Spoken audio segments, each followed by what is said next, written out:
अब देखो कन्वर्स का पहली बात मतलब क्या हो, देखो आज उल्टा कहानी है। कल तो देखे थे तुम वो कहानी कि कन्वर्स वो ऐसे बनेगा। कन्वर्स क्या बोलता है,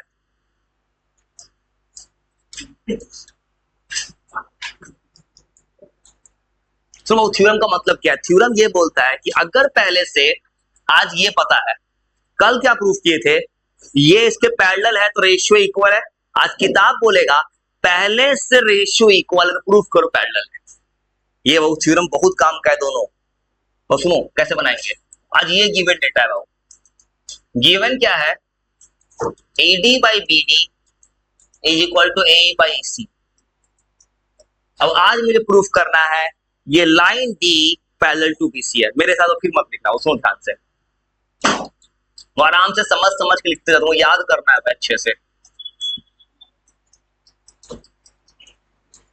देखो इस थ्योरम को प्रूफ करने के लिए सबसे पहले यूज करते हैं कंस्ट्रक्शन।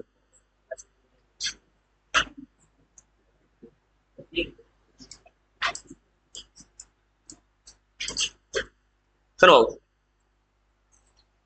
मेरे साथ मत देखो, बताता हूँ ये थ्योरम मुझे याद है, किसी को याद हो कैसे याद हो। इस थ्योरम में प्रूफ क्या करना है, आज बीच का लाइन पैरेलल है। तो सबसे पहले थ्योरम में तुमको एज्यूम करना होगा अपने मन से कंस्ट्रक्शन। और सुनो कैसे बनाना है, अभी मत लिखो, सुनो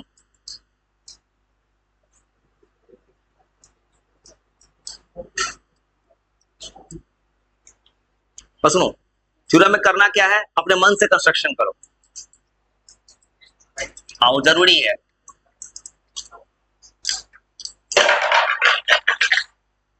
और ध्यान से सुनो कैसे कंस्ट्रक्शन करना। सुनो सबसे पहला बात थ्योरम का स्टेप्स, वो पता है स्टेप्स ऐसा चीज है ना, अगर तुम्हें गलती से छाप लिए नहीं से, तुम किसी किताब से उतार लिए, मेरा उतार लिए, तुम कभी नहीं सीख पाओगे।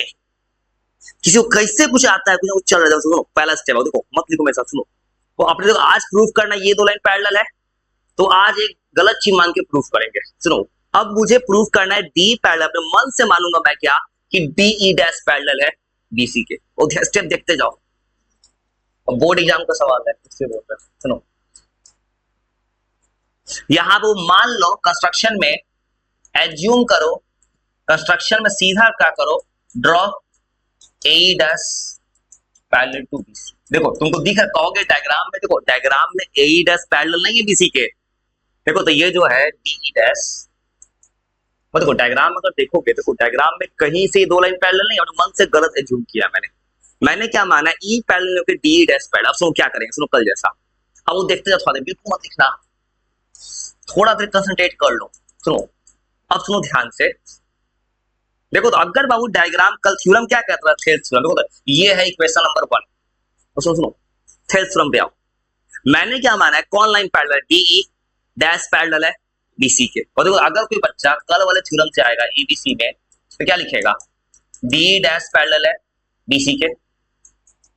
और देखो तो कल का थ्योरम क्या कहता है, थेल्स थ्योरम, अगर DE डैश पैरेलल होगा, थ्योरम कहता था कि AD बाई BD किसके इक्वल होगा, AE dash by E dash C।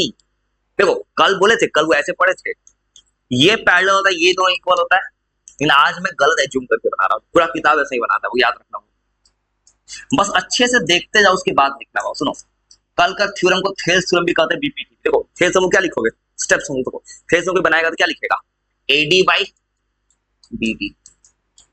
वो किस लाइन को पैरेलल माने, AE डैश को, तो किसके इक्वल होगा, AE dash by E dash C। कहोगे डैश क्यों लिखा, देखो मुझे तो ये प्रूफ लाना ना है, मैंने इसको इक्वल माना। अब देखो ध्यान से, देखो तो ये दो इक्वेशन को देखो तो, दोनों का लेफ्ट साइड सेम है, राइट साइड भी क्या होगा, सेम। मैं करूंगा क्या प्रूफ में ना, देखो मैंने E डैश को अपने मन से पैरेलल माना, मैं प्रूफ कर दूंगा E डैश ही E है। दोनों पॉइंट अगर सेम होगा तो काम नहीं हो जाएगा। देखो मैंने E डैश को पैरेलल माना अपने मन से, मैं प्रूफ कर दिखा दूंगा E डैश E इक्वल है अपने आप में। तो क्या करते जाओ, वहां से देखते जाओ, एकदम कंसंट्रेशन, वो बोर्ड का सवाल एकदम कंसंट्रेशन 100%, स्टेप बोलते जाओ। सुनो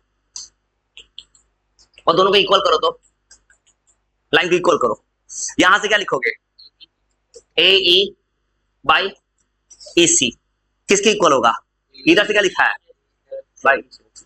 भाई इससे फायदा हो रहा है कि तुम चीजों को समझ पा रहे हो, अपने से बोल पा रहे हो, छाप नहीं रहे हो। सुनो अगला स्टेप, सुनो अब क्या करना है, देखो अब मुझे क्या करना है, अपने मन से 1 प्लस करना है, वन प्लस करके करूंगा क्या ना, देखो अगर मुझे प्रूफ करना है कि ई डैश और ई सेम है तो नीचे वाले को सेम कर देंगे, तो हमने नीचे से कट जाएगा, इसे वन प्लस कर रहा है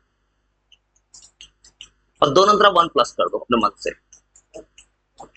वो ऐसा थ्योरम्स है ना, तो स्कूल में पढ़ा हुआ चैप्टर नहीं पढ़े, बहुत काम का चीज है बाबू।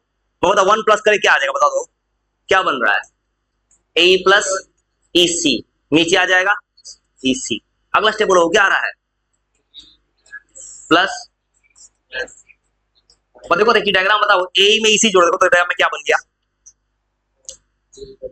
ए में इसी जोड़ता है एसी बन रहा है, देखो तो, देखो तो एक तरफ ए है एक तरफ इसी, जोड़ के क्या बन गया एसी, इधर एसी बन गया, चलो एसी बाई क्या आ गया इसी, इसे देखो तो क्या बन रहा है ए डैश में ई डैश सी जोड़ो, फिर एसी बन रहा है, देखो तो, और देखो तो फिर अगर जोड़ो देखो तो यहाँ पे ए डैश ई डैश सी, फिर जोड़े क्या बन गया एसी, एसी तो कट जाएगा ना।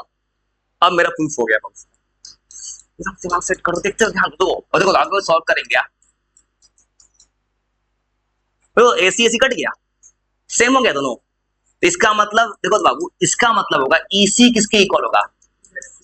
अब सिंपल कोई मैथ लगा के सोचेगा कोई बच्चा, ईसी और ई डैश सी कभी बराबर हो नहीं सकता, एक केस में बराबर होगा जब ई डैश सी क्या है ई है। और देखो तो मेरा मैथ क्या बता रहा है, मैथ तो ला रहा है कि ईसी और ई डैश सी बराबर है, ये कब हो सकता है जब ई और ई डैश एक ही पॉइंट है तभी ना, इससे मेरा प्रूफ हो गया काम।